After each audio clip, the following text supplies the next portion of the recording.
சுடிதாரோட நம்ம front neck பார்க்க போகிறோம். இப்போ வந்து பேட்ச் ஒர்க் வந்து நான் கட் பண்ணி எடுத்தாச்சு கேன்வாஷில். சில பேர் அயர்ன் பண்ணி பண்ணுவாங்க. நான் பெல் பின் போட்டு என்ன பண்ணுறேன், கேன்வாஷ் வந்து நம்ம லைனிங்க்கு மேலே வச்சு லைனிங் கீழே மெயின் கிளாத் நல்ல துணியை வச்சு நம்ம அந்த ஷேப்பை வந்து ஸ்கேலப் வந்து எட்ஜில் வச்சு நம்ம இப்போ தைக்கிறோம். பாருங்கள், எட்ஜில் வந்து நம்ம கரெக்டாக அந்த கார்னர் கரெக்டாக வைக்கணும். 1/4 இன்ச்லாம் விடக்கூடாது. நம்ம கட் பண்ணும்போது மட்டும்தான் நம்ம 1/4 இன்ச்சு விடணும். அந்த எட்ஜு தையலில் நம்ம கரெக்டாக போட்டு திருப்பிட்டாலே அந்த நெக்கோட டிசைன் அப்படியே நம்மளுக்கு வரும். பாருங்கள், ஸ்கேலப் வந்து நான் 2 தான் கொடுத்துருக்கேன். கீழே வந்து பெரிய கர்வ் மாதிரி நம்ம அந்த லீஃப் மாதிரி கொடுத்துருப்போம். இது வந்து கஸ்டமர் கேட்ட டிசைன் தான், நெக் டிசைனு. பாருங்கள், இது வந்து நம்ம ப்ளவுஸ்லேயும் பண்ணிக்கலாம், சுடிதார்லேயும் பண்ணிக்கலாம். இது வந்து சுடிதாரில் தான் கேட்டிருக்காங்க என்கிட்ட. இப்போ எட்ஜு தையல் போட்டு முடிச்சுட்டு நம்ம லைனிங் கிளாத்தில் 1/4 இன்ச்சு விட்டு நம்ம கட் பண்ண போகிறோம். ஆனால் எட்ஜு தையல் வந்து நம்ம கேன்வாஷில் போடும்போது கரெக்டாக அந்த கார்னர்லேயே தான் நம்ம போடணும். அதுக்கு வந்து நம்ம 1/4 இன்ச்சு விட்டு தையல் போடக்கூடாது, ஷேப் வராது. அகைன் நான் ஒரு வாட்டி தையல் போட்டுட்டேன், இருந்தாலும் நம்ம கேன்வாஷ் வச்சு திரும்பும்போது எங்கன்னா பிசு இருந்தால் நம்மளுக்கு கட் ஆகிடும். அதனால் சரி இன்னொரு தையல் நம்ம போட்டுக்கிறோம். இன்னொரு தையல் போடும்போது நம்மளுக்கு ஷேப் வந்து கட் பண்ணும்போது நம்ம கார்னரில் லைட்டாக கட் பண்ணிட்டா கூட சரி கரெக்டாகிடும். அதனால் கார்னர் கட் பண்ணும்போது அர்க்காத் போடும்போது கரெக்டாக போடணும், கட் பண்ணி எடுத்துகிட்டு. இப்போ பாருங்கள், பெல் பின் எடுத்தாச்சு. இப்போ கட் பண்ண போகிறேன்.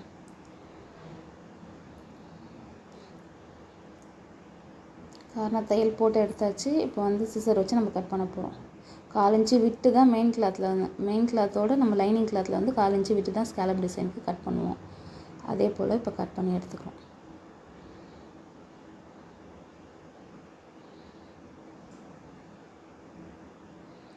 பாருங்கள், அந்த டிசைன் எங்கே இருக்கோ நம்ம வளைச்சி கட் பண்ணி எடுத்தாச்சு 1/4 இன்ச்சு விட்டு. இப்போ நம்ம கேன்வாஷ் வந்து எக்ஸ்ட்ரா இருக்கிறதுனால நம்ம கரெக்டாக கட் பண்ணி எடுத்துகிட்டு இப்போ நம்ம வந்து எட்ஜில் வந்து அர்க்காத் போடணும். கார்னர் எங்கெங்கே வளையுதோ அந்த இடத்துலலாம் நம்ம அர்க்காத் போடணும். அர்க்காத் போடும்போது தையலுக்குள்ளே போடணும். தையலை கட் பண்ணிட்டா வேஸ்ட் ஆகிடும் நம்ம பேட்டர்ன் போடுறது. பாருங்கள், போட்டாச்சு. இப்போ அப்படியே வச்சு திருப்ப வேண்டியது தான். இப்போ லைனிங் கிளாத்தையும் மெயின் கிளாத்தையும் நம்ம இப்போ இது பண்ணும்போது கேன்வாஷ் வந்து உள்ளே போயிடும். நம்மளுக்கு அந்த ஷேப் வந்து கரெக்டாக கிடச்சிடும். பாருங்கள்,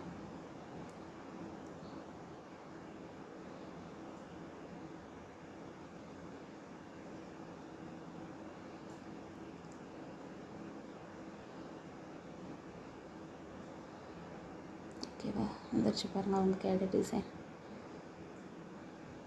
இப்போ நம்ம கார்னரில் அதே போல் எட்ஜ் தையல் மேலே போட்டு எடுக்கும்போது தான் அந்த ஃபினிஷிங் கரெக்டாக தெரியும் நம்மளுக்கு.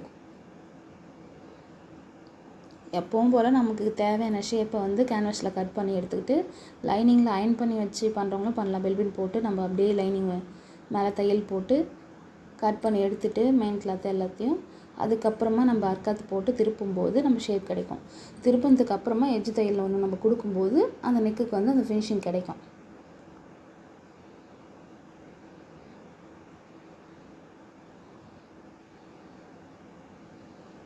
கேமரா ஸ்டாண்டு மேலே வச்சு எடுக்கிற மாதிரி இல்லை, எனக்கு சைடில் தான் எடுக்கிற மாதிரி இருக்குது. புரியலன்னா டவுட்டை கமெண்ட் பாக்ஸில் கேளுங்க, சொல்கிறேன். எனக்கு எப்பப்போ டைம் கிடைக்குதோ அப்போ தான் ஸ்டிச்சிங் வீடியோ போட முடியும். கொஞ்சம் சப்போர்ட் பண்ணுங்கள் ஃப்ரெண்ட்ஸ் சேனலுக்கு.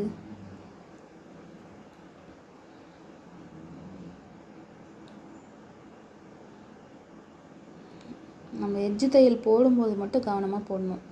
ஏன்னா நம்ம சுருக்கம் இல்லாமல் நம்ம போடணும்.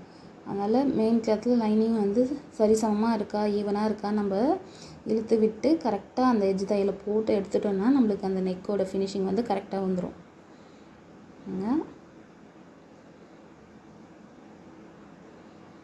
நெக்கு வரையறதுலையும் இருக்குது கேன்வாஷில். நெக்கு வந்து கரெக்டாக நம்ம மெஷர்மெண்ட் வச்சு வரைஞ்சோன்னா அவங்க நெக்கு எந்த அளவுக்கு டீப் கேட்குறாங்களோ, கம்மியாக கேட்பாங்க. சில கஸ்டமர் வந்து இறக்கம் வேணும்னுவாங்க. அப்போ வந்து நம்ம கரெக்டாக அதுக்கேற்ற மாதிரி அந்த டிசைனை வந்து நம்ம பண்ணணும், மெஷர்மெண்ட் பண்ணி நம்ம கட் பண்ணணும். பாருங்கள், ஃபினிஷிங் தையல் போட்டாச்சு. இதுக்கப்புறம் எப்படி நெக் இருக்குன்னு பாருங்கள். கேட்ட நெக்கு வந்துடுச்சிங்களா? ஸ்கேலப் வித் லீஃப் நெக் கேட்டாங்க, அதே மாதிரி வந்துடுச்சு. பாருங்கள். பாய் ஃப்ரெண்ட்ஸ், நெக்ஸ்ட் வீடியோவில் பார்க்கலாம்.